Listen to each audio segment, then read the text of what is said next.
ఈ రోజు Karimnagar municipal mayor పై Sunil Rao BRS party వదిలి బీజేపీ పార్టీలో చేరిన తర్వాత మొదటిసారి పార్టీ కార్యాలయంలో బీజేపీ కార్పొరేటర్లు కార్యకర్తలతో కలిసి ప్రెస్ మీట్ నిర్వహించారు. వారు గతంలో బీఆర్ఎస్ పార్టీలో ఉన్నప్పుడు కరీంనగర్ స్మార్ట్ సిటీకు కేంద్రం నుండి వచ్చిన నిధులను బీఆర్ఎస్ పార్టీ ఎలా ఉపయోగించిందో మీడియా ద్వారా ప్రజలకు తెలియజేశారు.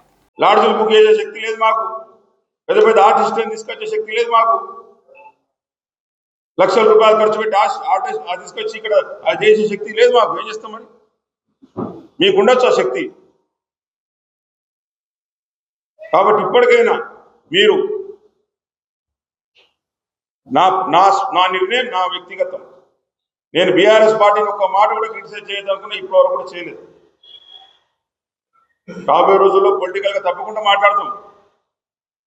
మొదటి రోజు నుంచి నాకు రాకుండా ప్రయత్నం చేసింది, నా మేయర్ కాకుండా ప్రయత్నం చేసింది ఇక్కడ ఉన్న పెద్ద నాయకుడు. ఈ రోజు కూడా నేను పేరు తీసుకుంటలేను, మర్యాదిస్తా ఉన్నా. ఈ రోజు కూడా రాబోయే రోజుల్లో దేనికంటే దానికి సిద్ధమే. మేము ఏ భయపడే వాళ్ళం కాదు. మీ చిన్న కార్యకర్త నుంచి మాకేం కోట్ల వందల కోట్లు ఉన్న మాకు అన్నలు లేరు. మేము గుట్టలు తిని మేమే బండలు తిని మేమే డబ్బులు సంపాదించడం కాదు. భూములు సంపాదించుకొని అందరు భూములు లాక్కుందూలం కాదు. సామాన్య నాయకులం. అవకాశం వచ్చింది కాబట్టి మేయర్గా 5 సంవత్సరాలు పనిచేసినాం. భవిష్యత్తులో బీజేపీ పార్టీకి ప్రజలు ఆదరిస్తే తప్పకుండా కూడా కరీంనగర్లో మళ్ళీ పనిచేస్తాం. కార్యకర్తగానే పనిచేస్తాం, కార్పొరేటర్గానే పనిచేస్తాం, ఏ విధంగా పనిచేస్తాం. చనిపోయే వరకు రాజకీయాలు ఉండేవాళ్ళం. కాబట్టి చౌకబారు విమర్శలు చేసే ముందు చాలా జాగ్రత్తగా ఉండాలి. నేనే డిమాండ్ చేస్తున్నా, కలెక్టర్ గారు ఎల్లుండి కలిసి ఇవ్వబోతా ఉన్నా.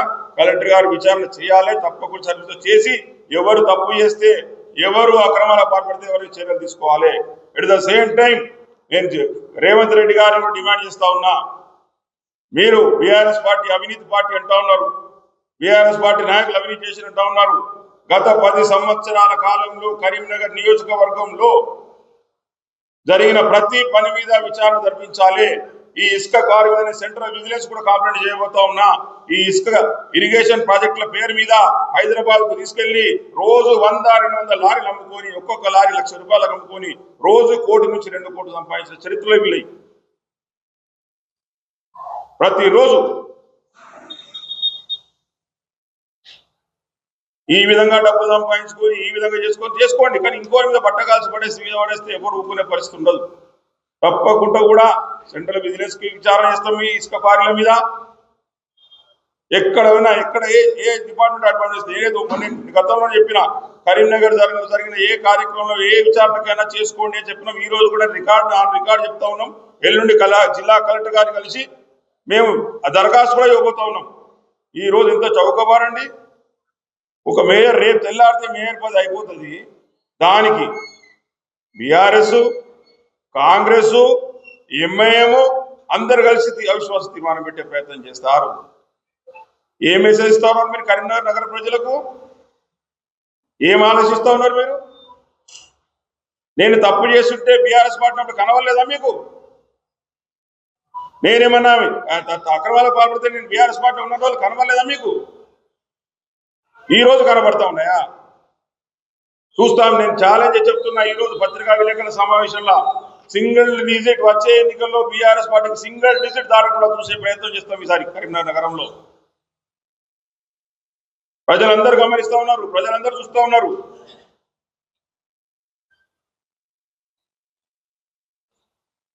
మీ యొక్క ఇంకా రాబోయే రోజుల్లో చాలా విషయాలు మాట్లాడతాం. ఇప్పటి వరకు అయితే నేను ఈ డిమాండ్లు, నేను విచారణ మీద సిద్ధాలు, రేపు పొద్దున కాంప్లైంట్స్ కానీ ఇవన్నీ కూడా చేయబోతా ఉన్నాను చెప్పేసి తర్వాత వేస్తున్నాం.